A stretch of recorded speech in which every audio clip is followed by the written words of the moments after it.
Behind me here on this absolutely beautiful day is my 1996 Acura Integra GSR that I've owned for just over 6 months. So I thought I'd go ahead and give you guys a 6-month review, and I'll be brutally honest, everything I've loved about the car, everything I've hated about the car, and just what it's like owning this car and driving them. I bought this thing roughly 6 or 7 months ago in the month of November, and I've been driving it a lot.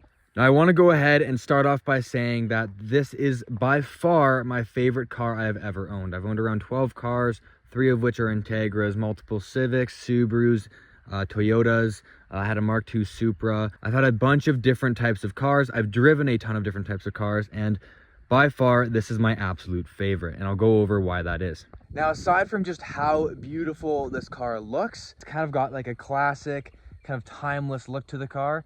It's my favorite purely because of how it feels to drive this thing. It is by far the best handling car I've ever driven, and with a little bit of tweaks here and there to certain things like upgraded suspension, control arms, little bits and pieces like that, bushings, etc. This car handles absolutely beautifully. You can take corners super comfortably, fast, slow, however you name it, and it does it not just well, but it feels good when you're doing it. It feels like it's what you're supposed to be doing. Now, the other thing about this car that makes it really stand out is just how the motor feels, how it drives, how high it revs, for example. So this revs to 8,000 RPM, stock, redline. Which for any car, much less a 90s Honda, is incredibly impressive. This thing from the factory came with a 1.8 liter dual overhead cam VTEC motor, and it runs and drives absolutely beautifully. The car is completely stable all the way through those 8,000 RPMs, and at high speeds, this thing handles incredibly well and feels smooth. Which really isn't common for 90s cars, including 90s Hondas, even though they made some incredibly handling cars. These ones just had a little extra touch, little bits and pieces that were changed on these cars that just made them really stand out. But I did tell you guys I was going to be completely honest with you, and now I'm going to talk about some of the things I dislike about the car. And the first one is simply just going to be the road noise that you get in these cars. Now, the thought process behind these cars, especially the GSR and the Type R, was that they are a road-worthy, daily drivable race car.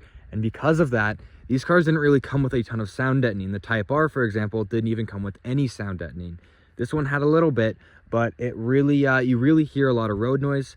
And I do have an aftermarket exhaust, but the majority of the noise that you hear when you're on the highway is simply just from the road. Now, would I go as far as to put in aftermarket sound deadening? I don't know, maybe. I don't know if it's really worth it. But the road noise also doesn't take away from the fact of how beautiful this thing is to drive. This car still holds the title of the best handling front-wheel drive car ever made. That is at least the Type R, and this thing being very, very similar to it, I would put it in that similar ball group. Maybe there's a few cars that top it here or there, the GSR as opposed to the Type R, but for what is realistically a $4,000 car, that's a pretty amazing title. Now, one rep that Hondas have in general is just that these cars are slow, and while I don't disagree, I also don't necessarily agree with that statement.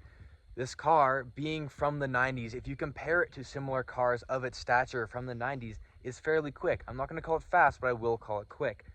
My own tested 0 to 60 mile an hour speed is around 7.5 seconds, give or take. And on top of that, we are at a high elevation where I live, and this car is also 28 years old. So the fact that it's able to hold that and also hold the title of one of the best handling front-wheel drive cars ever made, I think is really, really incredible. Now, one thing I'm sure you guys are going to be wondering about is just the reliability of this thing. Is it actually as reliable as people say it is? And to that, I'm going to say absolutely yes. Reliability wise, I've had absolutely zero issues with this car at all. Sure, I mean, maybe the brakes could use an upgrade or other small bits and pieces here and there, but the only thing I've actually had to do this thing maintenance wise since I've bought it is just oil changes. Now, in general, Hondas typically do burn oil from the factory, but this thing I've noticed really doesn't burn much at all, if any. I'll top it up maybe once or twice here and there between oil changes, but other than that, I mean, realistically, this thing doesn't burn hardly any oil. It drives beautiful, and it's been absolutely 10 out of 10 reliability. Now, if you clicked on this video, there's probably one question you're looking to have answered, and that is, should you go buy one of these cars? And to that, I'm going to say absolutely yes, but be very careful about which one you buy. I've been talking about this car with incredibly high standards, and that's because when I bought it, it was in incredibly high, well-kept condition.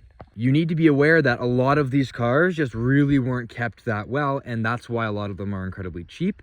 while some of them being incredibly expensive. You can see a car exactly like this, same model, going anywhere from $4,000 all the way to $15,000 just because of how it's been kept. And if you live in Canada like I do, the odds of your Integra being absolutely rusted out are pretty high, especially if you live in Ontario, for example, or other eastern provinces where they use a lot of road salt in the winter. So that's one downside of these cars, is that they rust out incredibly quick and incredibly easily. So if you are wanting to go buy one of these, be careful, look a lot for rust, and there's also a lot of things that you do need to check for on these cars.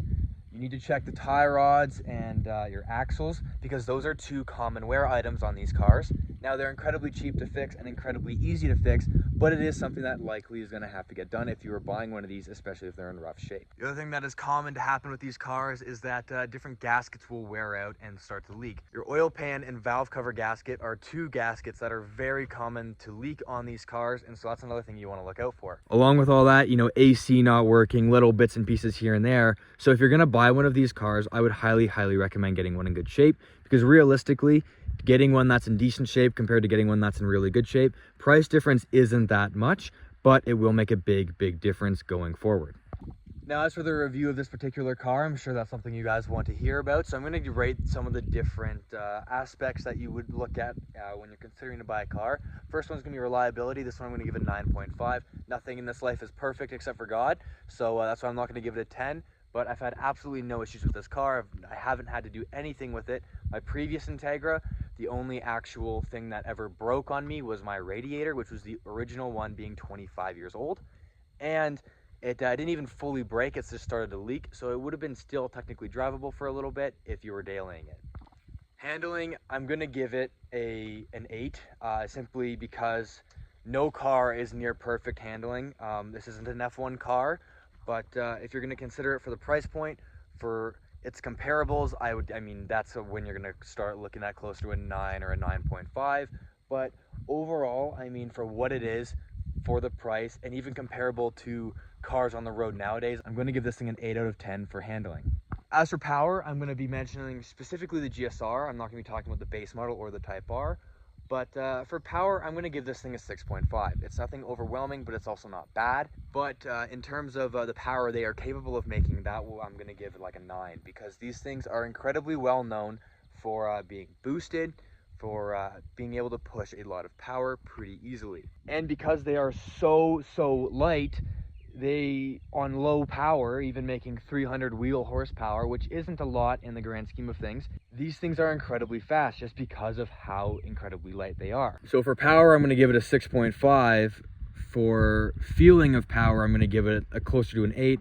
And for tunability or modability to make big power, I'm going to give this thing a 9. Now, the next thing is a very big and a very important one in my opinion, and that's going to be driver feel. Now, how does this car feel when you're driving it? And what I'm specifically referring to is all of these things kind of put together, the stability of the car at high speeds, how comfortable it is, so just simply down to how comfortable your seats are, all these little things, how everything is geared towards the driver, and for that, I'm going to give this thing a solid 8.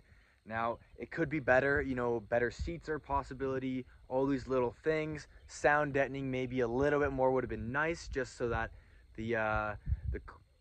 just so there's not as much road noise. But overall, for what it is an incredibly great car, especially as a driver's car. This thing was geared towards the driver. Now, the back seats aren't exactly the biggest or the most comfortable, but it does have them, and overall, just the whole driver feel of the car. Every time I get in this thing, it makes me smile. Now, I've never had a car, I've never even driven a car that makes me as happy to drive as this one.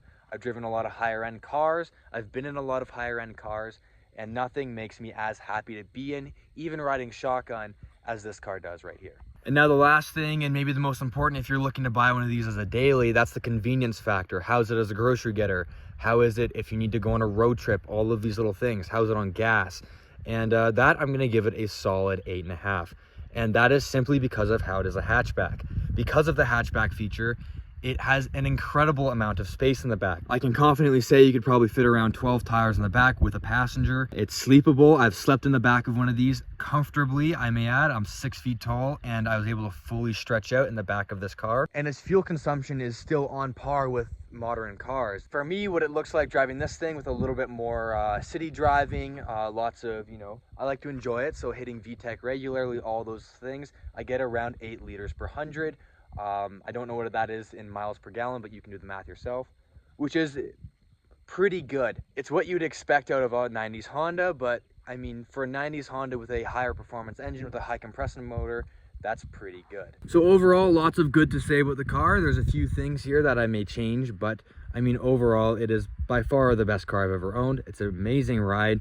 And if you're looking to get a first car, if you're looking to get a project car, this is exactly what I would recommend you get.